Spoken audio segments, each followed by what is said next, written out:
สวัสดีครับขอต้อนรับทุกท่านนะครับเข้าสู่นาวา DIY ครับใครที่กำลังมองหาเครื่องดื่มนะครับสมุนไพรช่วยลดน้ำหนักนะครับผมว่าตอนนี้นะครับอันเนี้ยดีสุดแล้วครับ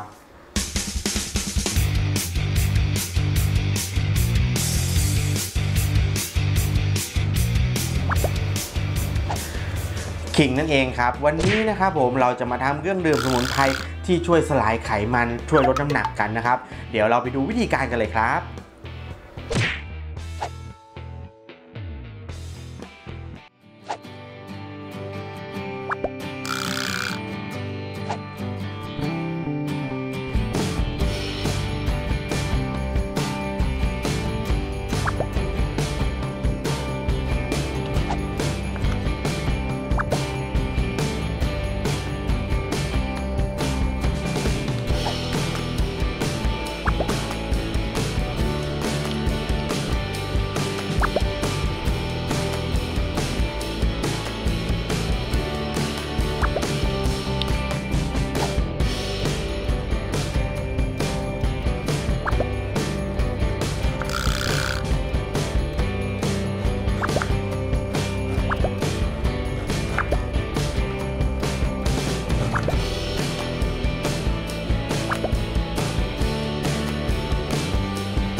เป็นยังไงกันบ้างครับวิธีการเนี่ยไม่มีอะไรยุ่งยากเลยครับ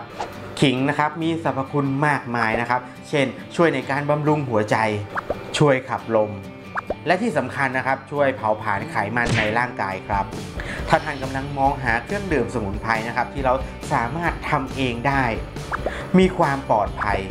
เราก็อยากแนะนำให้ท่านนะครับดื่มน้ำขิงเป็นประจำครับสำหรับท่านที่เข้ามาชมคลิปของเราเป็นคลิปแรกนะครับผมก็อย่าลืมกดติดตามนะครับแล้วก็กดรูปกระดิ่งแจ้งเตือนด้วยนะครับเพราะว่าเมื่อเราอัพคลิปใหม่ๆนะครับท่านก็จะได้รับชมก่อนใครครับสำหรับวันนี้นะครับนาวา DIY ต้องขอลาท่านผู้ชมไปก่อนนะครับแล้วเราพบกันใหม่คลิปหน้าครับสวัสดีครับ